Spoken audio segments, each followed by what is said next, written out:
Hello and welcome to the Tifo Podcast, the Tifo Football Podcast. Sorry, I'm not Joe Devine. I am Kate Mason. Joe's I've poisoned him. I was going to tell you he's poorly, but the truth is I have taken him down and you are welcome to my lair. No, he's not very well, so he's resting up tonight. He's been working, he's been grafting for the good of Tifo, but hopefully we'll have him back tomorrow. But today we do have Jon Mackenzie. Hello. Hello. A very chirpy Jon Mackenzie, I noticed on the sofa earlier. Really? Yeah, I thought so. I think you're in good form. Kaynak, always in good form, even when covered in yogurt. Yes, exactly. That's a conversation that needs to be provided with context. But I actually prefer if we don't give any context to any new listeners who might have joined in. I love the idea of Jon's incredulity that he could be chirpier. That really shocked you. That's because I'm free of Joe, isn't it? That's true, yeah. The shackles are off. Yeah. The real Jon is coming. The handbrake is off. The handbrake is off. A beautiful turn to our special guest tonight is the comedian Ian Stone, also the host of the Handbrake Off podcast. Good evening. Hello.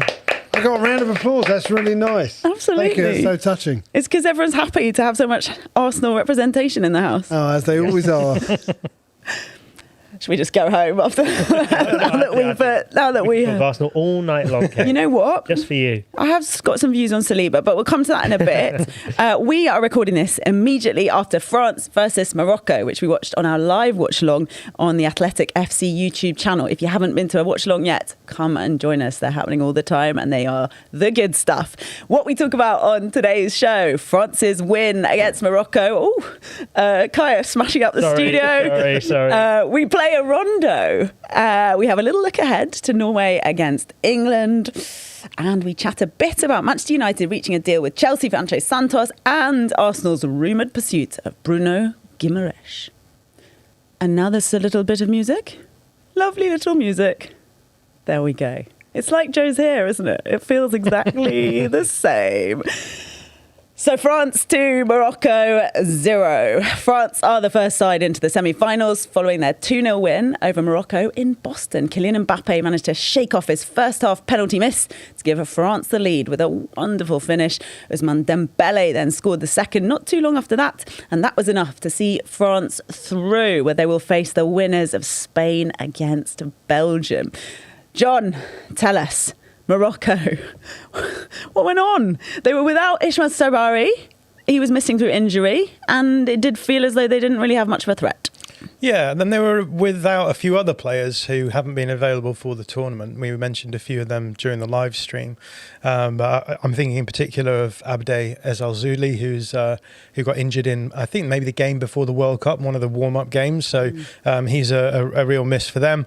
Also, Naif Aguerd, who we know from his time at West Ham. And I think as a result of that, their squad just really wasn't suited for a game like this. And you could almost see it through the ebb and flow of the game. I think at the beginning, they sort of tried to come out a little bit against France, and France dominated the first 10 minutes. They realised that they probably weren't going to be able to take the game to France and press up on them. And so they sort of fell back into a bit of a deeper block. And then the question was like, how many players are we going to commit forward? And the answer to that was, well, we're not going to commit many players forward and we're not going to create much at all. And I guess as the game went by, they sort of tried to commit more of those players forward, but France basically were just in the driving seat for most of the game. There's a penalty miss, but then those two goals really, I think, were well deserved in the end, and France were able to just cruise to the finish line. So yeah, it's a shame. Morocco have been really fun this tournament, and had they had their full complement of players, then I think they could have made this game a little bit more exciting. But I think the fact that they didn't have the sort of correct profiles to play you're playing against France, right? So it's tough anyway, but without those players, it looked like they weren't going to get up to much. So yeah, it's a shame to see them go. Yeah, we'll talk more about Morocco in a minute, but Guy, I want to come to you and let you, with your beautiful turn of phrase, tell us about those lovely goals that we saw. Beautiful turn of phrase. No pressure. Very good. This better be really good now. I'm expecting poetry. The poetry was on the pitch. Here we go. Yeah, there it is. A superb goal. The first goal is absolutely brilliant, and I was watching it back and I was sort of going through it kind of frame by frame to try and spot things. And as Mbappe takes the shot, there are 4 Moroccan players around him in sort of those stills that I'm sure we've all seen of like Lionel Messi, where he's got hundreds of defenders around him, and they're all watching him, and he's in control. Have you seen the Odegaard one? The Odegaard one? Yeah, there's an Odegaard one from the Brazil game where there's like 5 Brazilians around him. And it's like, you know, the famous Maradona one, right? Belgium. Yeah, right, yeah. Right. There's an Odegaard picture. I think he shared it on some of his socials where it looks exactly the same. So that's great. Okay, well, I compared Mbappe to Messi. Maybe it should have been to Odegaard. Yeah. I think, Mbappe was clearly channeling his inner Odegaard. And with that shot from the edge of the box, it's interesting because I feel sorry for Issa Diop because when he's defending Kylian Mbappe in that first, he's kind of done everything right. Like, he's got all his teammates coming to support him. He's kind of delaying Mbappe so he can't use his pace to get past him inside the box. And when Mbappe actually takes the shot, you watch Issa Diop back in the slow motion and he's sort of closing his legs because he's expecting Mbappe to try and pass it through because he can't fathom that Mbappe is going to shoot from He's making himself as narrow as possible. Yeah, that I is just true. think, surely you want to make yourself wide. That is true. to get in the way It's a little hard. bit. I think he gets the shot off really quickly. Though. Yeah. Again, with Mbappe, that's one of the things where he can just take those snapshots. Yeah. And he'll almost just see that gap and then go for it and then Great get goal. It. Exactly. Oh, yeah, And really. like, Great shot. they didn't like the faintest of sniffs at a shot, and he took it so decisively. And I think that's why France are so terrifying to everyone at this World Cup. And we were talking sort of from a completely neutral perspective as to who we'd like to go out in this game between France and Morocco. And I think we all agreed France, from the England perspective, would be the better team to go out because they're so terrifying going forward. And for Morocco, if you're going to defend them in this kind of way, this kind of low block stuff where you need everything to go right, and for a while with the penalty it looked like it was going right, but when a player like Mbappe can score goals like that from the smallest of margins, Was that out of nowhere, wasn't it? it was completely out of nowhere. And that kind of finishes, like, it's kind of the ultimate antidote to deep packed defences, is if you've got players who can do that. And then it opens it up for the second goal, which is Morocco have had to come out and had to go forward a bit of space opens up. Yeah. And again, the focus is on Dembele because he scores, and rightly so, but there's a run that Kylian Mbappe makes. And Mbappe gets a lot of criticism for being selfish, and there were those stats going around this season at Real Madrid about the lack of running and the lack of pressing and all that stuff. But the run he makes in the final third to create space for Dembele, he kind of drags all the Moroccan defenders away. And this is the thing, Mbappe's so good that he takes up so much attention from your defence, but if you focus entirely on him, you leave Ousmane Dembele, the Ballon d'Or holder, free to launch a shot on the edge of the box, which he takes, and Bono probably should do better with it, but he's still, Dembele is in space, and France are so quick and so decisive going forward in transition. They're a terrifying team, and they're very, very, very difficult for anyone to stop. I know you're, Ian, going to be channeling your inner Martin Odegaard with your performance on the sofa tonight. It's going to be almost as good as Messi. But I'm in my inner Martin Odegaard. Yeah, that's going to be injured for part of the podcast. Please do be careful. I do love him, Martin, but yeah, he's a few injury problems. Yeah, go on. Sorry. Yeah. We don't want to have to do any health and safety briefings as a part of the Tifo How are your ankles feeling? Podcast. How have you? We haven't heard from you on any of these teams, but France is the one that interests me at this point. How have you found watching them? Do you feel fun watch? They're a fun watch. They're a really, really, really good team. They got a great forward line. They got some decent defenders. They are favourites, aren't they? Really, they are favourites. I mean, not massive favourites because they got to play Spain in the semi-finals, probably. Right. I mean, Spain. Well, our Belgian viewers are going to be upset with that. Are they? Well, I'm sorry, but Spain are a better team, aren't they? Really, I'm amazed that Belgium got this far. And I think. I like watching France, and I love watching Kylian Mbappe. Incidentally, though, I wouldn't have him for the Arsenal because it's all about team play, isn't it, at the Arsenal? And I don't think he is a team player. I don't think he'd have you either, for what it's worth. It's Massive. okay, and I'm absolutely fine with that, all right? But if he wants to choose another comic for his 30th birthday party, you go ahead, Kylian. I think those gigs are really hard anyway. But I don't think he is a team player, particularly. And I've seen Real Madrid quite a bit in the last few seasons. I don't think they've been great with him. But he's an amazing footballer to watch, and I love watching him. And when he scores goals like that, fantastic. But I don't think it was a particularly good game.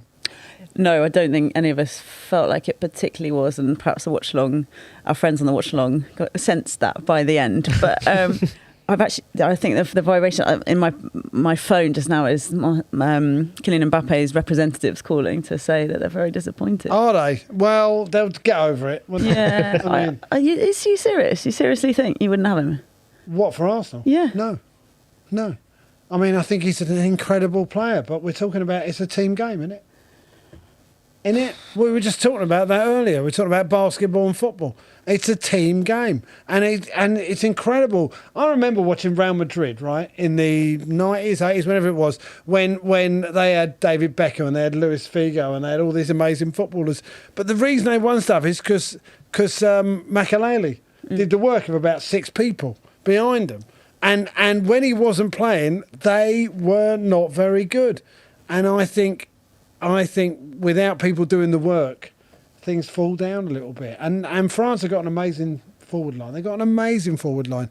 But, listen, we'll see what happens. I mean, listen, I don't get a say in who Arsenal sign. Right? And if Kylian Mbappe runs out an Arsenal shirt next year, I will cheer him as well. But do you get my point, or am I just talking? Yeah, I think football is a beautiful sport because there's always that tension, right, between individuals and the collective. Yeah. And you've got to get the balance right. And yeah, Mbappe can do incredible things as an individual, but we as you say, Arsenal won the league this season because they're just a really well.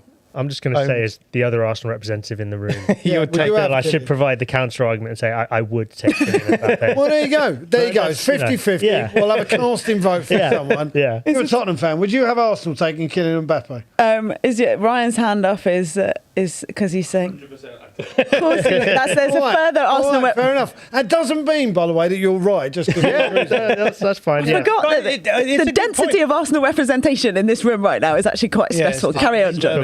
I think it is interesting that Mbappe left PSG and then they won the Champions League, right? So it's not just the case of like, oh well, he's a really great player, so you just take him and try and fit him in like that. PSG tried to do that with him and didn't manage it, and they've been, I think, arguably much better since he left as well. So I think it is. It's not like a given. I think most teams would take him because obviously you look at what he does, but like. I think international football is very different from the domestic game, and we've seen a few teams in this World Cup where you can sort of carry players out of possession, right? Messi gets carried by Argentina. Ronaldo sort of doesn't get carried. Didn't get carried by Portugal, and that's why it didn't work. Too heavy to carry. Didn't work. But I think at the domestic level now, everything is such fine margins that you need to try and get everything out of everyone in every phase. So it's actually a fascinating conversation to have in the context of this World Cup as well, right? Because you're exactly right. It's a different challenge domestically, whereas in this World Cup, is it still the World Cup of the superstars? Kaya? I think because when we looked at it in the earlier stages, it kept being, they've all got the same number of goals. Yeah. I know there's debate about whether Harry Kane is a true superstar, but all of these guys are stepping. Yes, there is debate in that. He got about 80 goals for Bayern Munich. I don't know what level of word I'm allowed to say, but people who are silly boys say these things quite often. Yeah. But so anyway, the superstars. Yeah. And I guess that can continue to be the story because, to your point, it's knockout football, it's tournament football. Yeah, I mean, just on Kane, again, I would take him. Yeah, I get it. And he's really pleased and he says, he'll consider it. Your phone's been buzzing all over again, Kate. He's an Arsenal fan after all. Yeah. We all saw him at the victory parade. It definitely still is, I think, the World Cup of superstars. I think pretty much all of the superstars we expected to step up have delivered. And you look at the Golden Boot race. The names in there, I mean, Messi, Mbappe, Kane, Haaland, they're all stepping up and they're all carrying their teams to where they've got to in the tournament. And we spoke a bit on previous shows, and John's done a really good video today about Messi and how Argentina are using him really well. But even still, the level of individual talent that he's able to produce at 39, the level of individual talent we saw today from Kylian Mbappe, the level of individual talent we saw from Harry Kane against Mexico and in previous games. I mean, you could even throw Michael Olise into there, even though he's not in the Golden Boot race. There's so many talented individuals are stepping up for their countries. I think it's what's making the World Cup as exciting as it has been. Yeah, and Jude Bellingham is on the phone again. I didn't even mention him. Another player I would take at Arsenal. Would you? That's so good of you. I'd absolutely take you. You guys are such generous blokes. You're so happy for anybody to wear an Arsenal shirt.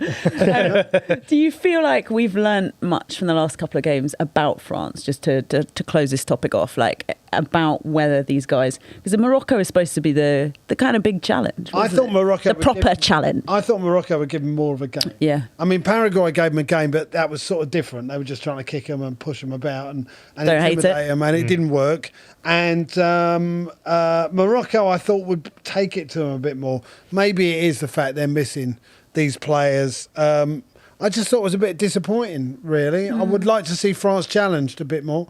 I think we'll learn more about France when they play Spain, assuming they are playing Spain. Sorry, Belgium, all right? I just don't think you got a chance against Spain. I haven't even letting it go. So I love this. Yeah, we'll learn more about France as things go forward. But no, I before this game and before the Paraguay game, I thought they were the best team in the competition. I still do. Are you coming back on this podcast again in the future? Because I like the way you're just laying down the smack. You're like, this is what's going to happen, and you're not going to come back and defend it when it doesn't happen. It doesn't matter. It makes no difference. If people hold me to it, go, you said on the pod that was going to happen. Yeah, but I don't know anything. It's just pure speculation. I like the way you guys sit here like, oh yeah, we know stuff. I don't. I have no idea what I'm talking about, but I've got opinions. I love it. Thank you. We've enjoyed them already, and we're going to continue to enjoy them, I think, after this break. La la la la la la la. There's a break, and that's all that happens, and it's not real. Nothing is real. But now, An Uber, excellent. That'd be lovely. we signed him. Now, welcome back after the break, everybody. I hope you had a restful time. We're now going to play a rondo. Do you know about this, Ian? No idea. I feel good about your chances in the rondo. Yeah. I feel, even despite you telling everyone that you know nothing and you think lots. Here it That's is. going to be on my gravestone. Knew nothing, thought a lot. Here You is. know what? I wouldn't mind that. It's good. What are we doing? I'll sign it for you. I ask a question that has multiple correct answers, and we go around in a circle. You see, Rondo. yeah. And give correct answers. That's the plan. If you give an incorrect answer, you are ejected from the rondo. Right. If you give the same answer someone else has said, like if it goes on for a while, people forget, they get old, then you are ejected from the rondo. The final person standing is named Rondo del Rey. It is a noble status that generations of players have aspired to, and it could be you, Ian. Yeah. And today's question is one I'm going to find in another document. Thank you, Ryan. Producer Ryan is smiling, grimacing. Which players would you take at Arsenal? This could go on a while. LA. Well, they're actually not for Ian. Yeah. Right, here we go. It has to be multiple correct answers, right? That's Yeah. true. Good point, yeah. Well, this one definitely does have multiple correct answers. Thank you for making the type font bigger. That's really helpful. Since the year 2000, the most recent 19 venues, 19 have hosted the Champions League final. Please, can you name them all? We need the stadium name and the city. The stadium name as well. I'm afraid that's actually is quite brutal too. We need the stadium name. Which means it's not. It's not hard. It's not hard, guys. Chill out. Have a chill pill. Chill and relax, as Gianni Infantino says. Yeah, What a guy. Okay, everybody. I guess we start in the smaller big chair. I'm going to start with Wembley Stadium. Oh, wow. You are so good at this. Next. That was mine. The Wanda Metropolitano in Madrid. Lovely. There it is. Oh, I see what you did there. Fine. Perfect. That is absolutely correct. Thank you. Just a stadium. You need a stadium and a city, please. Puskas Arena, Budapest. Oh, love that work. Back to John. I will say the Allianz Arena in Bayern Munich. Oh! Well, I'm going to have to push you for a more precise Bavaria. answer. Gorgeous. In Munich, yeah. Very good. That's done. On to Kaya. Last 15 years. Lost, 26 Oh, great. Okay. Since the millennium. The Luzhniki Stadium in Moscow. Yeah. Pitch Great where John pick. Terry slipped. Yeah, lovely. Love your work. Stade de France. Paris. Stade de France. Yeah, multiple times. 3 times, in fact. 3 times. Oh, yeah, 1990. Sorry, that's a long time ago. Carry on. John. I'm going to say the Allianz Arena in Turin. Has that ever been the...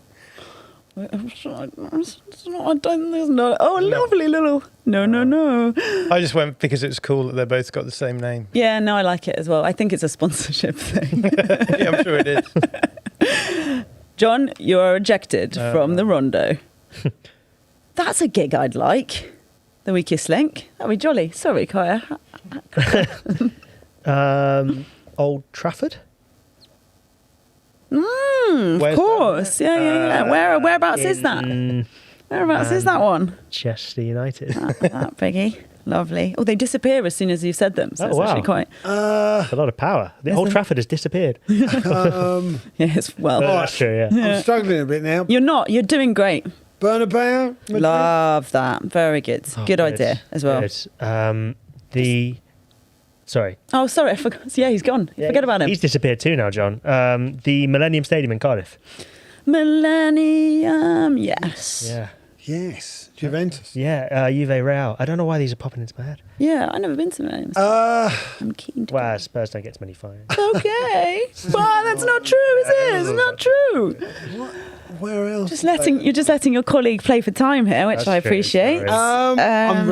I'm really stuck at this point. The great news, Ian, is you don't have to feel too much pressure because you got something we like to call the debutante's grace. Do I? Yes. Oh, so if you can get one wrong, and then you can come back in again. Okay, Craven Cottage, London.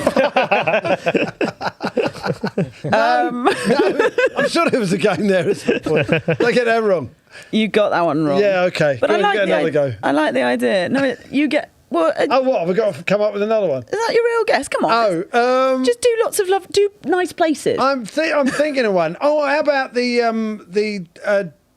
I don't know what it's called, the Dortmund Arena in Dortmund. It's The Westfalen the Stadium. Westfalen Stadium. No, a good idea. But no. But alas, no. There is another No. Is there? two in Germany, I think. Are there? Look, giving Kaya answers. Oh, This God, is- sorry, I Go on, forgot. Kaya. Sorry, You got it. I'm struggling to name German stadiums.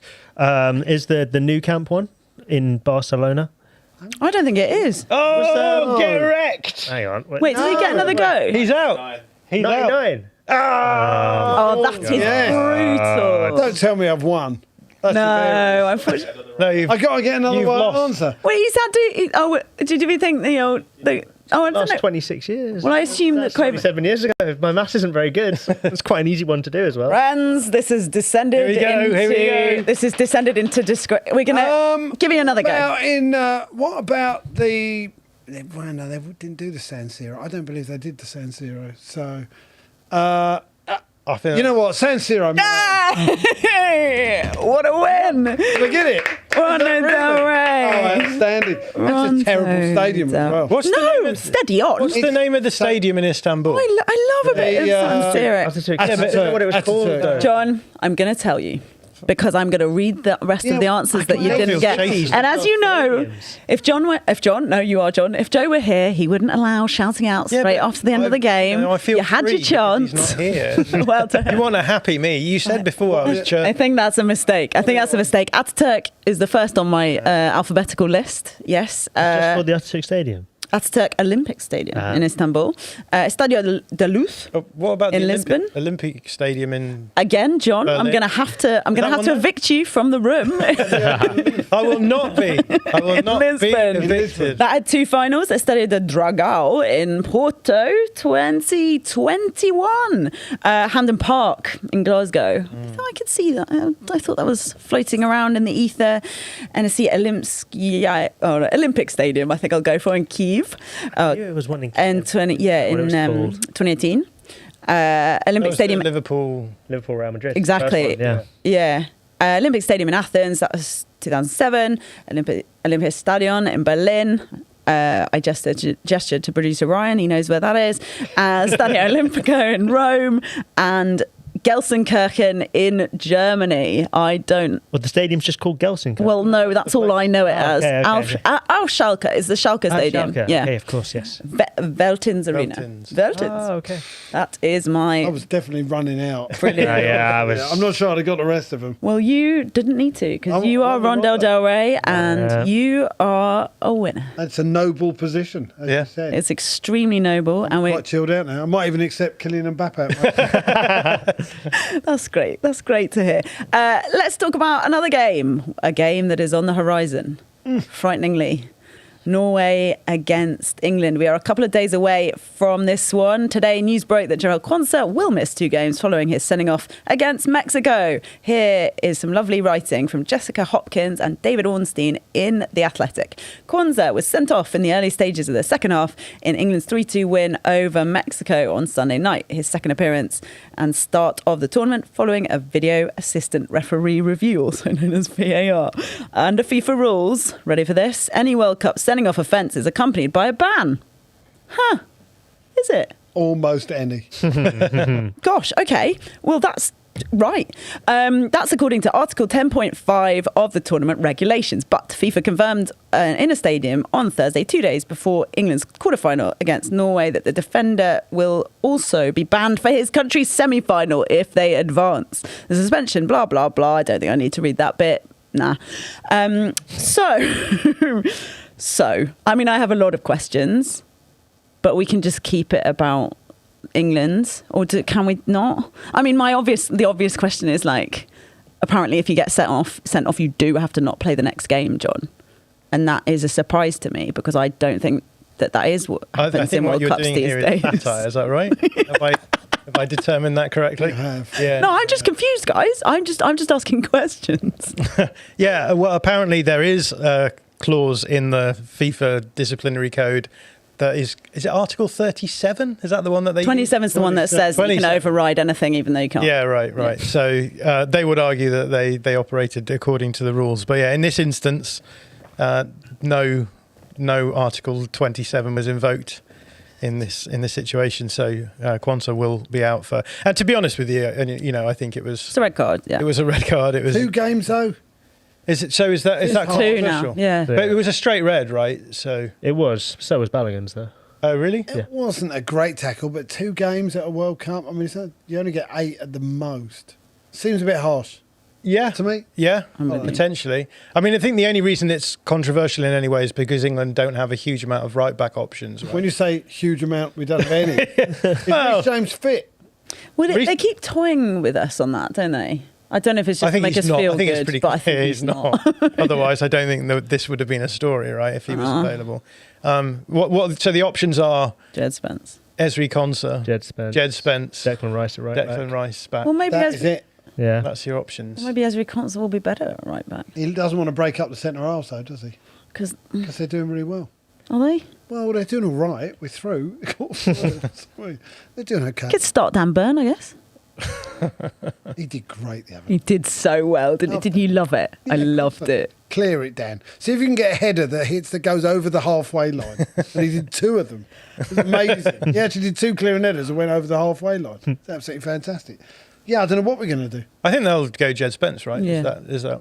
Yeah, I think that's the assumption. It's what, I mean, Thomas Tuchel seemed at pains to start Jed Spence in his actual position at right back for quite a long time in this tournament. But he seems quite happy playing him at left back. Yeah, or any other position you can think of, pretty much. But he eventually got there, and I thought against DR Congo, and received a lot of criticism in that game for the first goal that England, well, the only goal that England conceded. But I actually thought he played all right, and I didn't think he was at fault for the goal. And No.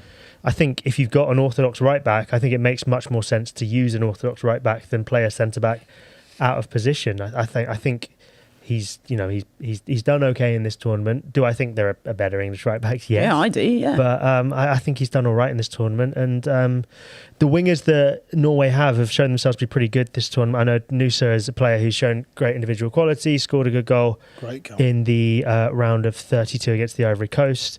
Wasn't as impressive against Brazil, but they have that threat, and a lot of the 2 Norwegian crosses for Haaland. I think. The first goal that Norway scored, Erling Haaland, was a cross from the left wing. So again, England will want to look at that right back position and try and make it as strong as possible. So yeah, Jed Spence makes sense to me in that role, particularly if Quansah's out. But I agree with what Ian was saying. I think 2 games in a World Cup is very harsh. Yeah. I think adding it. I mean, feels like they've added one. I don't know. They have added one. Sorry. because you get the point is. Sorry. My hilarious bit of satire was that you automatically. We went smart Right. before. You've got to get one always. Like you always get one. There's no way that you don't get one. You always get it, So- even if you play for the US. So Usually, the second one was the second one is added. violent effectively. conduct. Yeah. Right. Okay. Yeah. Okay. Fair enough. I mean, Is it fair enough, or you just? Well, no, I'm saying that we have to overcome various bits of adversity, mostly at right back, as it seems. But Thomas Tuchel did put himself in a bit of a position, didn't he? He was destined You know. to be answering these questions, wasn't he? I guess he was. But obviously the injuries to Tino Livramento and Ben White before the World Cup. And he's just run out of right backs. But it is a bit mad that That's the problem with Thomas Tuchel. Eventually, you run out of other people's right backs. You Is that the do. quote? But Alexander Arnold is.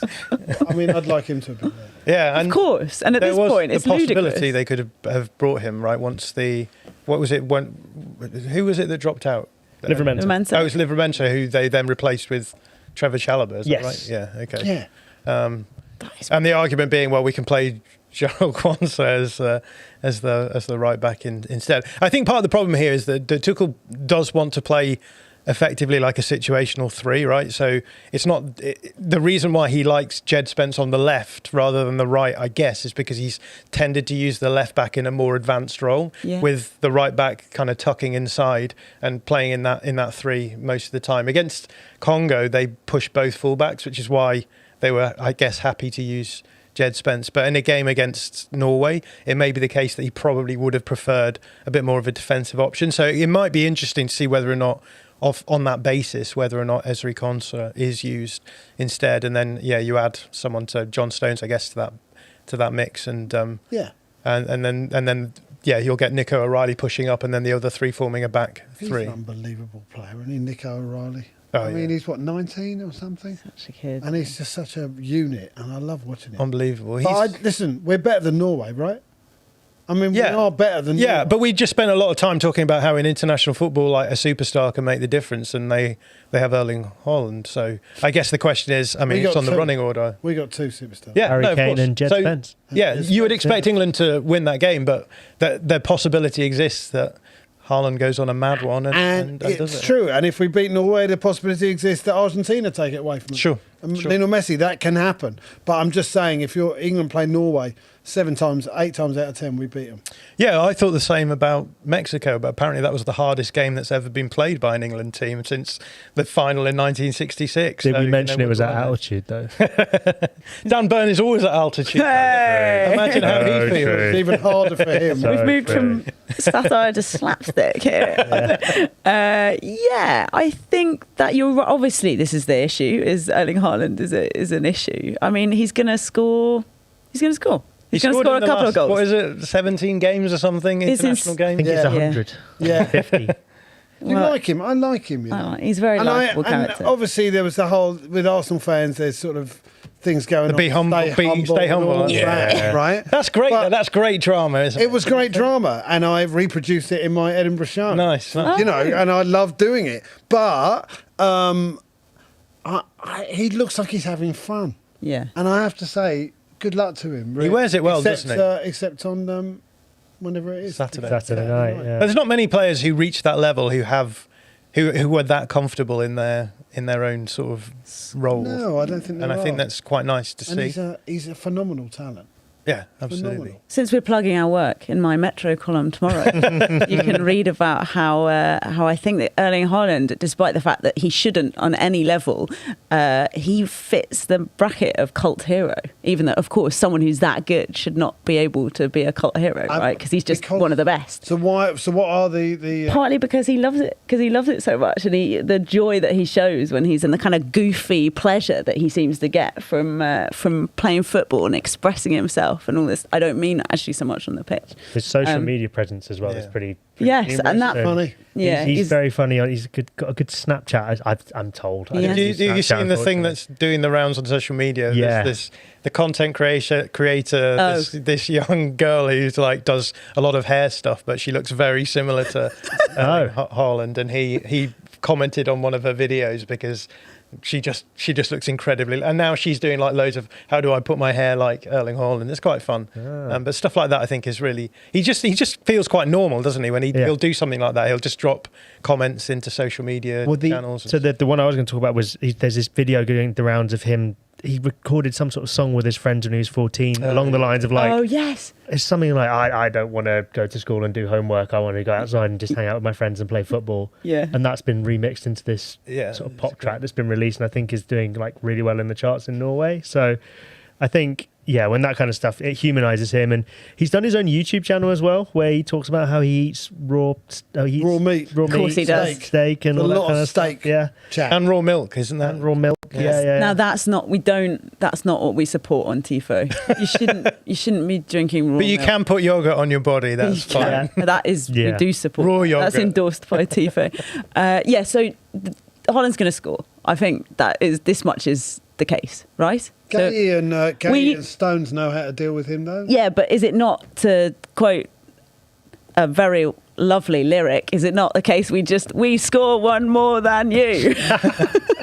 Yeah, I mean, it will be interesting to see how England approach it, because I guess England, this tournament has been very clear that England are a team that are built to attack in direct scenarios, right? So the good game that England played was the Croatia game, where they were able to generate those sorts of like more direct attacking moments. I guess the Mexico game as well, the first goal came from a direct attack as well. So the problem is that for Thomas Tuchel is that if you make the game direct, obviously it can make the game direct in both directions, and Erling Haaland is incredibly dangerous in direct play as well. So I suppose the question is, what do you want to do? How do you want to play it out? Do you want to just get into a sort of back and forth battle and sort of hope that you score more than they do? Or do you want to try and sort of control the game a little bit more and try and prevent them from having the ball and as a result run the risk of maybe turning it over in deeper areas and whatever. I think the trick with Norway is always going to be they're set up to be able to build up in wide areas and get crosses into the box, and they've got Haaland there. They've also got Sorloth playing as a winger on one side, the opposite side to Nusa, and as a result, if you can get those, they've got Ryerson, who's one of the best. Sort of like he's the Norwegian Trent Alexander-Arnold. You get those things going, so you want to try and stop that from happening. So I think the big question is going to be, how do you control the game in such a way that you're preventing them from getting the ball into those kind of areas, almost stop it at source, as it were. Okay. I that made you I feel like I am nervous. Made everyone nervous there, but that's okay. Wait, are you nervous? I'm extremely nervous. Yeah, it feels like a big opportunity, doesn't it? Yeah, massive. Yeah, but I feel like. I don't know what you guys feel. I feel like what happened against Mexico the other night just would have just given them such a boost. Just to have gone to altitude, as we know, and Mexico City, they've only lost, 1-2 games there in the last 40 years or something. And the history of that place as well with 86 and Maradona. And to get through that, to get through all that adversity, lose a player, I think that can carry them all the way. I genuinely feel. They find a way, don't they? This England team, and it was true of Southgate's England as well. To be fair, they would never look as good as the sum of their parts. But then, Jude Bellingham scores an overhead kick, right? Or Harry Kane digs them out, and Jude, he wants it. It feels to me like Jude Bellingham's gone, this is my World Cup. Yeah. And he's incredible.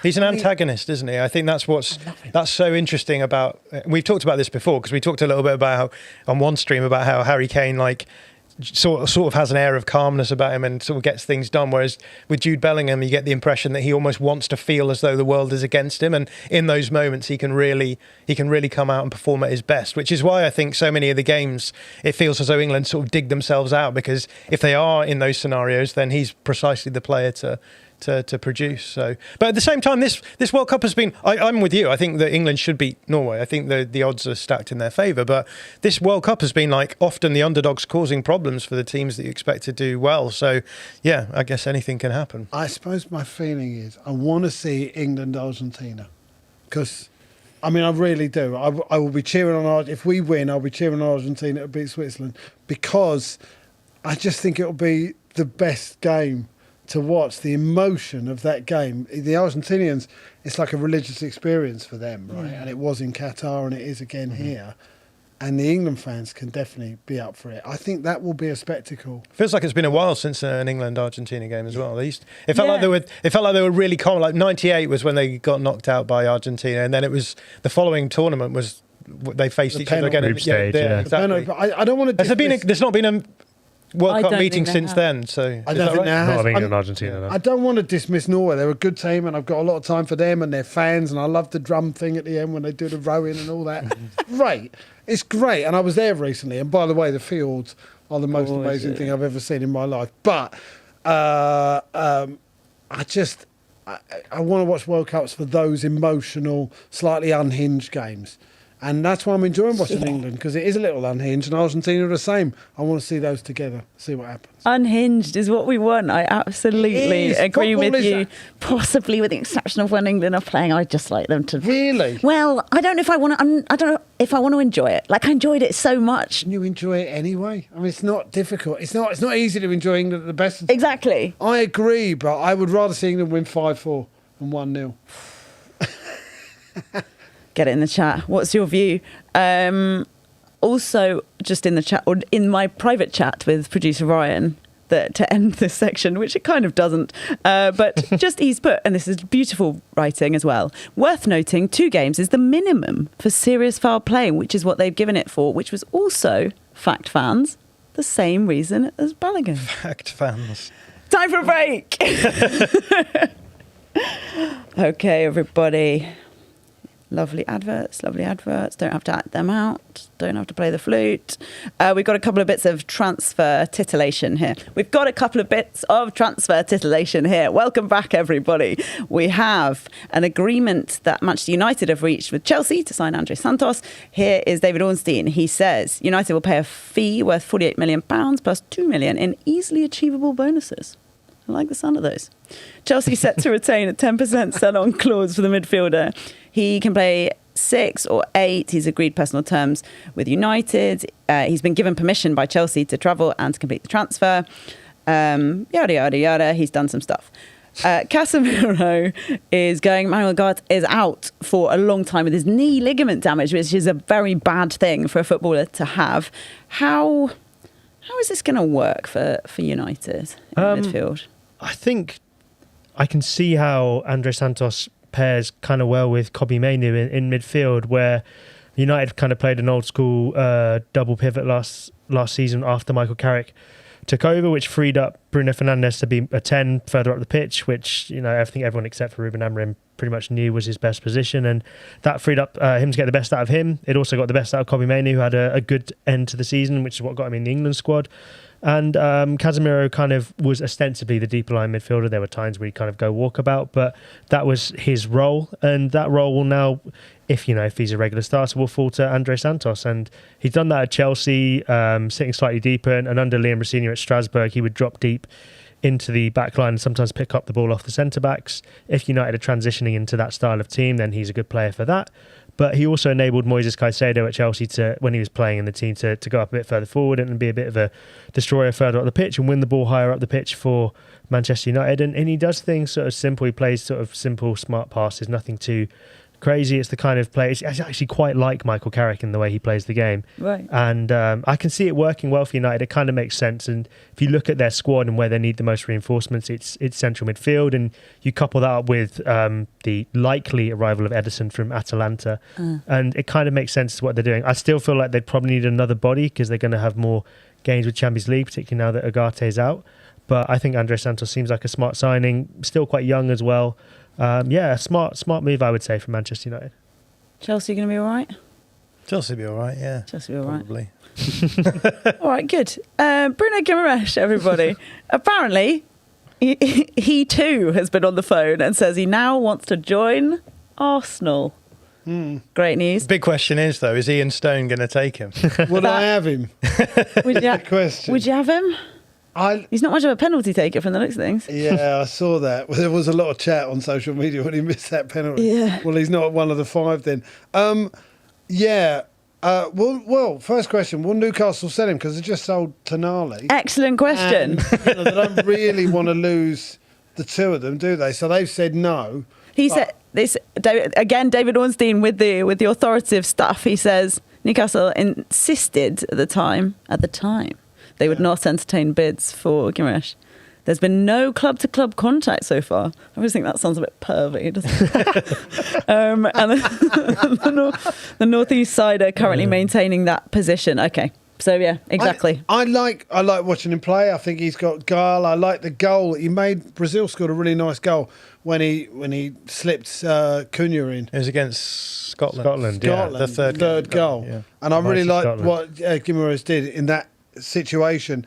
I don't know how mobile he is, but do you know what I like about him? That he's slightly nasty, and I think Arsenal could use a bit more of that. I remember there was a foul against Jorginho. Is that Yeah, right? he elbowed him in the back of the head. Yeah. So. That was he elbowed quite him. nasty. Yeah. No, but But we decided that's not a foul now. You It's in an Arsenal shirt. No. Okay. You never mind if it's for your Oh, team. yeah, But he's a high quality player. He's a Brazilian midfield international.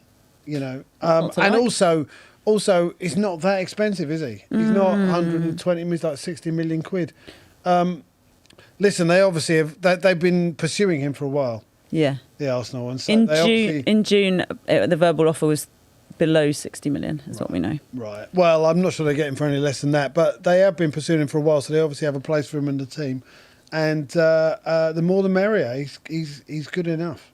Where is the place for him in the team? Well, this is kind of the question when it comes to him arriving at Arsenal, because Arsenal have a lot of central midfielders right now, and you expect some of them to go. So you expect Christian Norgard to leave. You expect probably Ethan Nwaneri to move on in some form in the summer, whether that's permanent or on loan. That opens up some slots in the midfield positions. But in the roles that Bruno Guimaraes is likely to play, you sort of view him as a 6-8. He's not really sort of a lone 6 in the way that Martin Zubimendi has played at times. For Arsenal, he's not going to drop into the defence and pick the ball up and carry it forward in that way, I don't think. I don't see him doing that. I see him more sort of further up the pitch as to where we saw Declan Rice doing that box-to-box thing for most of last season, apart from towards the end in the Champions League final where he dropped deeper. So I can see him forming a nice partnership with Declan Rice in the way that Miles Lewis-Skelly came into the team and offered a bit more dynamism and physicality in midfield and a bit of ability on the ball to play forward passes and play forward quickly. He also adds a bit of a goal threat, which something Arsenal haven't had as much from their central midfielders. I think we can all say that Declan Rice can add a few more goals to his game. Martin Zubimendi did score a few goals last season, but he can always add more, and Lewis-Skelly didn't get much of a chance. But Goals from open play. yeah, goals from open play. Goals from open play. It's definitely something Could use Arsenal that. need. And Really? Yeah. but he's also probably quite good at set pieces too, let's be honest. But they're Arsenal changing the scouting rules it. about set pieces next. Well, season, that's so- maybe that's Oh, why. are they changing the rules? I don't know. Okay. But yeah, Updates as we get there. the question's still about how exactly he fits in, because Arsenal have Declan Rice, Miles Lewis-Skelly, Mikel Merino, Martin Zubimendi. So 4 midfielders there for essentially 2 slots, because one of the forward, the sort of advanced kind of number 10 would be taken up by Eberechi Eze, Martin Odegaard, and they're also targeting Morgan Rogers. So there's questions about how everything fits in this Arsenal midfield, and he's 28, 29 in November. So that the questions around that in terms of, is it the kind of signing Arsenal want? I think Arsenal are probably looking at this thinking, it feels like there's a chance that Declan Rice is going to have to miss a chunk of next season. Because of the injuries he's been managing with England. He was managing injuries towards the end of the season for Arsenal as well. It kind of feels like that's coming. And Arsenal have had that in the past with Bukayo Saka, where they played him into the ground. And when eventually he did break down, the backup at the time was Raheem Sterling, who was not of a level to be able to sustain a title challenge. And Arsenal missed out on a title charge that they probably should have been involved in against Liverpool. Last season, I think the big lesson Mikel Arteta took away is that when players go down injured, as they inevitably do when you've got so many games, you need players beneath them who can sustain the level and challenge it and even raise it if needs be. So Bruno Guimaraes does fit into that. And if Declan Rice misses a chunk of the season, Bruno Guimaraes can come into that role and fill in seamlessly. The questions are like, will Newcastle let him go, as Ian was saying? I think from their perspective, to allow another player to go after Gordon, after Tonali, after Isak last summer, and I think it would be a bad look for them. I also think it'd be a bad look for them to let him go for 60 million. I think he's worth probably more than that. So there's a lot of negotiating still to be done, I think, for that one to get over the line. But listen, as Ian said, lots of good players is not a bad thing, is it? No. Fascinated to see what happens on that Newcastle front. So if this develops, we'll definitely talk more about that, because it feels almost like if this does happen, the Newcastle project is to some degree over. Yeah, that's a fascinating. We don't have time for this, because we all need to get out of here. But Ian, you need to get home. You need to get on the train. Me an Uber, it's all right. Really? Get me an Uber, it's fine. You can stay as long as you want. Well, in that case, do we want to talk a little bit about what happens to Newcastle? Yeah, I mean, the Newcastle project is sort of teetering a little bit, and when we say the Newcastle project, we mean the PIF project, the private investment fund, public investment fund. It's like of the Saudi state. Which they've tried to buy a football club in the Premier League and haven't been able to make it work, given the various, I don't know what we call the rules now. They're called. They're changing, aren't they? It's called squad cost. It's called ratio. Is that it? SCR. Corporate social responsibility, something like that. Health and safety. The financial rules have prevented them from being actually able to make a mark, and it feels as though them selling Anthony Gordon, Sandro Tonali, and Bruno Guimaraes sort of. Yeah, I mean, it puts you back at square one in many respects. All three, do they? They don't.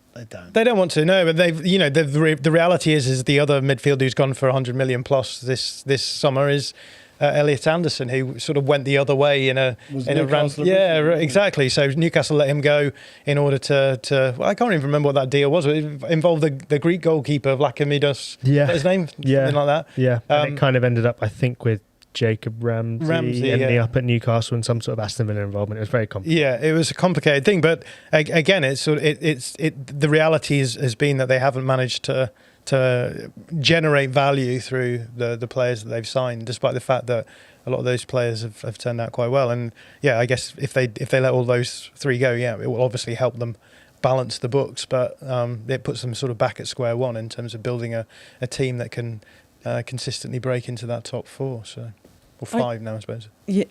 I didn't think the rules were that different. I know it's called something new to what it used to be. Yes, it's changed the terms. I think it's around called squad cost ratio. Yeah, it's exactly that. Squad cost ratio now. It's based around the amount of money that you spend on your squad and your wages, your players, playing staff, etc. And there's various mitigating factors as well. And everyone has to get below a certain percentage in order to hit. I think it's UEFA have a much more strict squad cost ratio. So similar to what exists in La Liga in Spain. Right. And the reason why they're changing it is because the English system is retroactive, right? So in the past, it's been like you break the rules, but you're not punished for it until later on. And then you get all of these asterisks where you're like, actually, if you broke the rules, what does this mean for the competition? And it sort of brings the competition into disrepute. Whereas the Spanish approach is proactive, I guess. Preactive. Oh, is reactive? It? No, the other one. Reactive. Yeah. Proactive in the sense that it punishes you before the competition takes place. Right. As a result, which is why the conversation every time with Barca is, can they register all of these players? Because if they don't hit the limits, then they aren't able to do that, right? So doing it that way means that the competition isn't brought into disrepute. So I've maybe butchered a lot of this, so don't take it on my word. But that's the basic principle is that I think the English system is shifting towards that, so that it will be prohibitive, that you won't be able to do certain things if you don't hit certain limits beforehand, rather than punishing them after the fact. Which seems good. I think so. Yeah. Well, I mean, yeah. Is it good? Like, I mean, it's certainly better than having the situation that you have with the 115 charges, right? Where there's big stretches of seasons where people will say, well, if the judgment comes through to say that Manchester City broke the rules, then what about this season? What about this season? What about this season? You can't do it with a proactive one. So yeah, it's probably better for the leagues themselves, but I mean, for football fans in general, a lot of this financial stuff seems less than salubrious. Is that a word? Yeah, it's a lovely word. Yeah. What does that mean? Don't ask that. Okay. I think it means the right thing, right? It means is it maybe certain areas people live in are less salubrious. Bit more dodgy, basically. I think. Okay. Dodgy is dodgy. Yeah, it's less salubrious. I think I used it in the right way, but I don't really know how. It's a very cultured way of saying less than salubrious. So health, giving, wholesome, or promoting well-being. There you go. So if it was salubrious, it would be. Yeah, if it was. Yeah. So maybe I used it the wrong way around. No, I think I said less than salubrious. Didn't I? Football club ownership is not salubrious. Yeah. Right. Okay. In None of any it. way. Yeah. Yeah. England That's it. winning the World Cup, salubrious. Salubrious. But we're talking. You can actually say it. We're talking about, Use that in £100 a million sentence. footballers and stuff. Yeah. It's got to a point now, I think, that the competition has become much more about who has the money to be able to spend. Right? We talked. Wages. Yeah, we talked about it with Spurs. Like Spurs nearly went down. They can now spend a lot of money and get themselves right back up there.